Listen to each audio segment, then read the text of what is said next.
Causes of disease में 3 हो गया, biological cause, mechanical cause, physical. Living organism से हो रहा था बायोलॉजिकल, एक्सीडेंट्स के कारण बीमार हो गए फिजिकल और मैकेनिकल, और physical factor like rain sun के कारण बीमार हो रहे हैं, that is physical disorder, physical disease या physical cause. When the disease और disorder is caused due to some chemicals, when the disease or disorder is caused due to some chemicals, then it is called as chemical causes। और chemical causes के अंदर first example ले रहे हैं हम लोग यहाँ पे मर्क्यूरी का। अगर पानी में मर्क्यूरी ज़्यादा होती है तो इसके कारण हम बीमार हो जाएंगे। बीमारी का नाम है मीना माटा डिजीज़। जापान में इसकी डिस्कवरी हुई थी, इसलिए जापानीज़ वर्ड मीना माटा डिजीज़। सेकेंड है कैडमियम। पोल्यूशन के कारण पानी में कैडमियम की क्वांटिटी ज़्यादा हो गई और कैडमियम की क्वांटिटी ज़्यादा होने के कारण भी बीमारी हो जाएगी, और ये बीमारी का नाम है इटाई डिजीज़। ये भी जापान में डिस्कवर किया था। मीना माटा डिजीज़ में लॉकिंग ऑफ बोन्स हो जाता है, आड़े टेढ़े बोन्स हो जाएंगे और बोन्स के जॉइंट्स में मूवमेंट नहीं होगा। कैडमियम पॉइजनिंग के अंदर बॉडी बहुत लीन हो जाएगी, कर्वेचर आ जाएगा बैकबोन के अंदर। भारत के अंदर जो बहुत ही कॉमन है वो फ्लोरीन के कारण है, एटॉमिक नंबर 9 फ्लोरीन। इसके कारण 2 प्रकार की बीमारियां होती है, एक है डेंटल फ्लोरोसिस और दूसरा है स्केलेटल फ्लोरोसिस।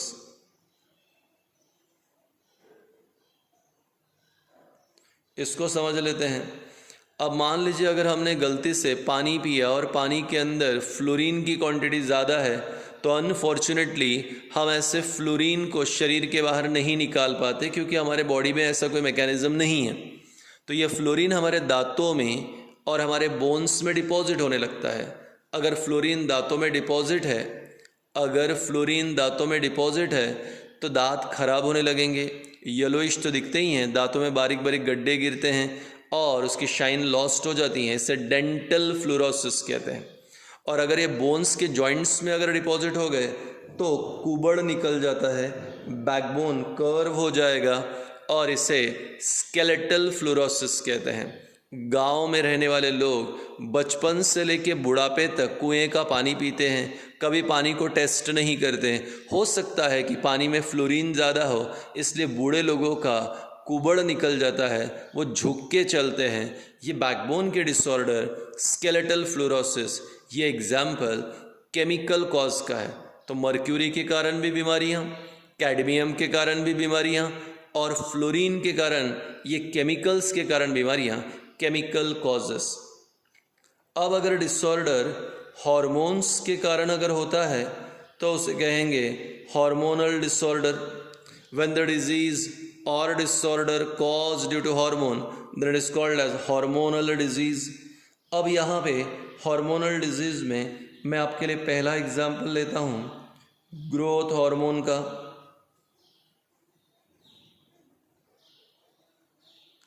अब ये जो ग्रोथ हार्मोन है हमारे लिए बॉडी में नॉर्मल फंक्शनिंग करता है, कोई प्रॉब्लम नहीं। पर अगर ग्रोथ हार्मोन एक्सेस हो गया तो 2 प्रकार की बीमारियां हो जाती हैं। एक है जाइगेंटिज्म और दूसरा एक्रोमेगली। जाइगेंटिज्म और एक्रोमेगली। अब यहाँ पे ग्रोथ हार्मोन का कभी कभी कुछ लोगों में सिक्रेशन ज़्यादा हो जाता है, और जब ज़्यादा हो गया और किसी व्यक्ति की हाइट 6 फीट 6 इंच से ज़्यादा है, 6 फुट 6 इंच से ज़्यादा अगर हाइट है तो उस बीमारी को कहते हैं जाइगेंटिज्म। तो 6.5 फुट का हाइट जाइगेंटिज्म। आमतौर पे ह्यूमन बीइंग्स में नॉर्मल हाइट है 4 फुट 6 इंच से लेकर 6 फुट 6 इंच, पर 6 फुट 6 इंच से ज़्यादा है gigantism. Why? Due to excess growth hormone.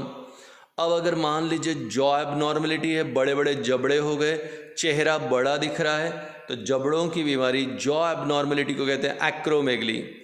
मैं हमेशा बच्चों को पूछता हूँ, 8वीं क्लास में भी था, क्या ग्रेट खली, ठीक है, WWE में ग्रेट खली क्या एक हैंडसम पर्सनालिटी है? आंसर है नो सर, क्योंकि उसका चेहरा बड़ा है। चेहरा क्यों बड़ा है? क्योंकि उसके जॉज बड़े हो गए। बहुत बड़े जॉ का रीज़न एक्रोमेगली। उसी प्रकार अगर ग्रोथ हार्मोन का सिक्रेशन अगर कम हो जाए तो कम सिक्रेशन के कारण बीमारी हो जाएगी ड्वार्फिज्म। ड्वार्फिज्म में किसी व्यक्ति का जो हाइट है 4 फुट 6 इंच से कम हो जाएगा।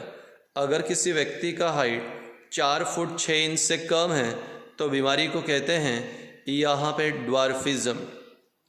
इसी प्रकार दूसरा हार्मोन है हमारे लिए इंसुलिन। भगवान न करे पर अगर किसी व्यक्ति में इंसुलिन अगर लेस क्वांटिटी में अगर है तो उससे बीमारी हो जाएगी डायबिटीज़ मलाइटस। डायबिटीज़ मलाइटस यानी शुगर की बीमारी। देखो डायबिटीज़ 2 प्रकार का होता है, diabetes mellitus, diabetes insipidus. Frequent urination हो रहा है, बार बार यूरिन रिलीज़ करने की प्रॉब्लम हो रही है, तो ये डायबिटीज़ इंसिपिडस है। ये ADH एंटी डायूरेटिक हार्मोन के कारण होता है। पर अगर मान लो शरीर में इंसुलिन नहीं है तो इंसुलिन हार्मोन के न होने के कारण बीमारी हो गई डायबिटीज़ मलाइटस, शुगर की बीमारी। उसी प्रकार से और एक हार्मोन है थायरोक्सिन। हमारे लिए थायराइड ग्लैंड तैयार करता है थायरोक्सिन, और ये थायरोक्सिन जो है हमारे शरीर के अंदर मेंटल एंड फिजिकल ग्रोथ करता है। Mental and physical growth. अब यहाँ पर थायरोक्सिन अगर कम क्वांटिटी में है तो भी डिसऑर्डर, ज़्यादा है तो भी प्रॉब्लम। अब यहाँ पे थायरोक्सिन मैंने कहा था कि ये फिजिकल और मेंटल ग्रोथ करता है। अब अगर ये सिक्रेशन थायरोक्सिन का अगर एक्सेस हो गया, ज़्यादा सिक्रेशन हो गया तो 2 बीमारी। पहला goitre, excessive swelling of thyroid gland. Thyroid gland अगर ज़्यादा सूज गया तो उसे गॉइटर कहते हैं, तो ये गॉइटर हो सकता है। दूसरा है ग्रेव्स डिजीज़। ग्रेव्स डिजीज़ में किसी व्यक्ति की आंखें बाहर निकल जाती हैं, प्रोट्रूजन ऑफ आईबॉल, आंखें बाहर निकलना ग्रेव्स डिजीज़ है। आपने ट्यूशन क्लास के अंदर कई सारे फोटोज़ देखे हैं जो गॉइटर के और ग्रेव्स डिजीज़ के हैं। अगर थायरोक्सिन हार्मोन कम हो जाए, जितना चाहिए उससे कम अगर हो जाए तो 2 बीमारियां हो सकती हैं। एडल्ट में मिक्सिडीमा और बच्चों के अंदर क्रिटिनिज्म।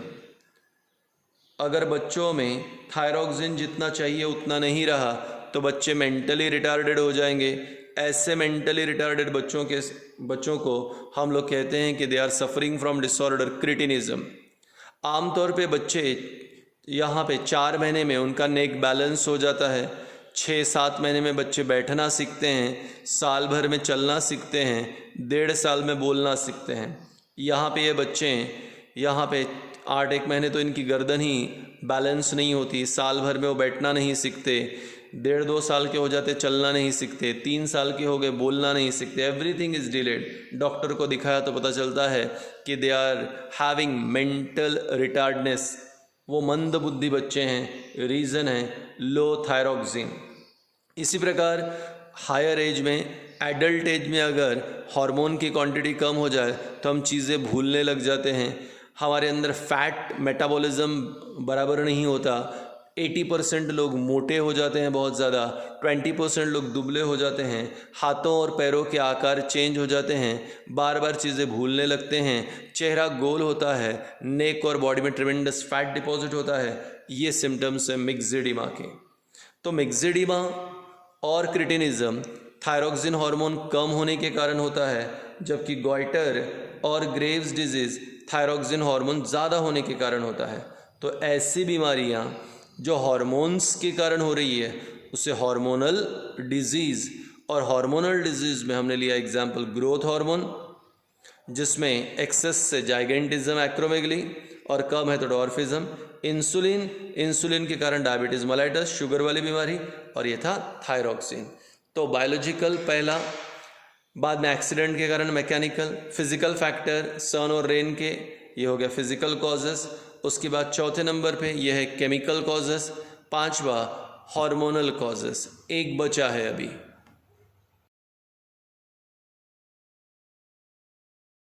जय हिंद। कॉजेस ऑफ डिजीज में हम लोगों ने बायोलॉजिकल, मैकेनिकल, फिजिकल, केमिकल और हार्मोनल कॉज देखा। अब हम आगे बढ़ रहे हैं और अगला टॉपिक है हमारे लिए जेनेटिकल कॉज। दैट मीन्स अब अगर कोई बीमारियां, डिजीज़ अगर होगा तो वो जीन्स या क्रोमोसोम्स के कारण, और जीन्स या क्रोमोसोम्स के कारण डिजीज़ या डिसऑर्डर होते हैं तो उसे genetical disease, the disease which is caused due to genes or chromosome are called as genetical disease। अब ये हमारे लिए लास्ट है, तो एक बार फिर से रिकॉल करते हैं। जीन्स या क्रोमोसोम्स के कारण होने वाले डिजीज़ जेनेटिकल डिजीज़। अब मैं पहले आपके लिए जेनेटिकल डिजीज़ में जीन वाले एग्जाम्पल लेता हूँ। फर्स्ट एग्जाम्पल है हमारे लिए हीमोफीलिया। सेकेंड एग्जाम्पल है कलर ब्लाइंडनेस। थर्ड एग्जाम्पल ले रहे हैं आपके लिए हाइपर ट्राइकोसिस। फोर्थ एग्जाम्पल ले रहा हूं एल्बिनिज्म। PKU पांचवा। अब मैंने आपके लिए 5 एग्जाम्पल्स लिए हैं यहाँ पे ऐसे डिसऑर्डर्स के जो जीन्स के कारण होते हैं, और जीन्स या क्रोमोसोम्स के कारण होने वाली बीमारियाँ genetical disease. Let's start here. Failure of clotting of blood is called haemophilia. Normal person में जब किसी व्यक्ति को इंजरी होती है तो ब्लीडिंग होगा और 5 मिनट के अंदर ब्लड फ्लो रुक जाएगा। ये है हमारे लिए यहाँ पे नॉर्मल प्रोसेस। पर अगर किसी व्यक्ति में इंजरी होने के बाद ब्लड फ्लो रुका ही नहीं, कंटिन्यूसली ब्लीडिंग होते रही, तो इसे हम लोग कहते हैं हीमोफीलिया। तो वो बीमारी जहाँ इंजरी के बाद ब्लड क्लॉट नहीं होता वो haemophilia, failure of clotting of blood, haemophilia, ये एक जेनेटिकल डिजीज़ है और जीन्स के कारण होती है। दूसरा colour blindness, confusion in identification of colour. अगर किसी व्यक्ति को कलर आइडेंटिफाई करने में प्रॉब्लम होती है तो उसे कलर ब्लाइंडनेस कहते हैं। Confusion in identification of colour, colour blindness. और ये जो कलर ब्लाइंडनेस है, यहाँ पे रेड, ग्रीन और ब्लू ऐसे 3 में से कोई भी एक कलर में व्यक्ति को प्रॉब्लम जाएगी आइडेंटिफाई करने के लिए। पर हाँ, नॉर्मल लाइफ पे कोई फ़र्क नहीं पड़ता, वो एज यूजुअल चलता रहेगा। हाइपर ट्राइकोसिस थोड़ा अजीब बीमारी है, मेल में होती है क्योंकि इसका जीन्स वाई क्रोमोसोम पे प्रेजेंट है। वाई क्रोमोसोम तो मेल में होता है, इसलिए ये बीमारी भी मेल में। क्या है बीमारी? Excessive growth of hairs on ear pinna, कान के ऊपर बालों का उगाना। तो अगर कानों पे बाल उगाते हैं, ईयर पिन्ना पे बहुत ज़्यादा बाल आ जाते हैं, तो उसे हाइपर ट्राइकोसिस कहते हैं। हाँ, दिखने को अच्छा नहीं दिखता, इसलिए उसे डिजीज़ कहा।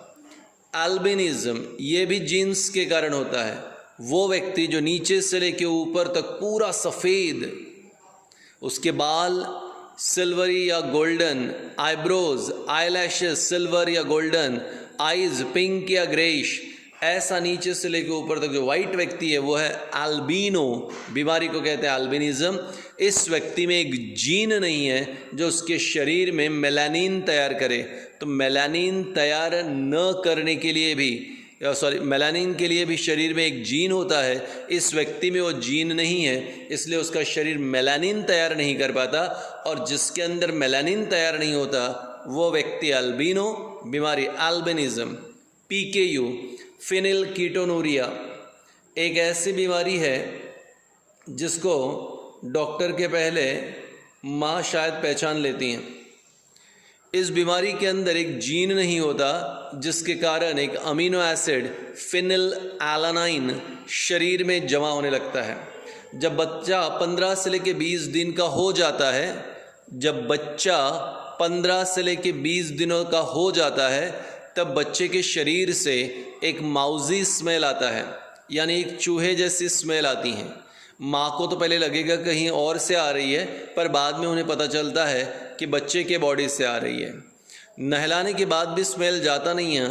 अब डॉक्टर के पास लेके गए तो इंटेलिजेंट डॉक्टर 1 मिनट में बता देते हैं कि ये बीमारी है PKU फिनिल कीटोनूरिया, और माँ के हाथ में एक वो लिस्ट थमा देंगे बहुत सारे प्रोडक्ट की और बोलेंगे ये प्रोडक्ट कभी भी बच्चे को न दें जिसमें फिनिल एलानाइन है। तो फिनिल एलानाइन अगर ज़्यादा हो गया तो मेंटल रिटार्डनेस हो सकता है, इसलिए बच्चे को उसके जीवन में बाद में कभी देते नहीं। तो ये भी जेनेटिकल डिजीज़ है। अब क्रोमोसोम्स के कारण होने वाली बीमारियां वो भी जेनेटिकल है, पर क्रोमोसोम्स के कारण होने वाली बीमारियों के example down syndrome, group of symptom को सिंड्रोम कहते हैं, यहाँ क्रोमोसोम 47 है। Edward syndrome,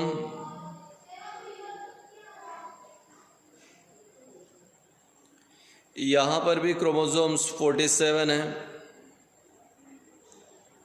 क्लिनफिल्टर्स syndrome, again chromosome 47। तो बेटा आप जानते हो ह्यूमन बीइंग में क्रोमोसोम नंबर कितना होता है? 46।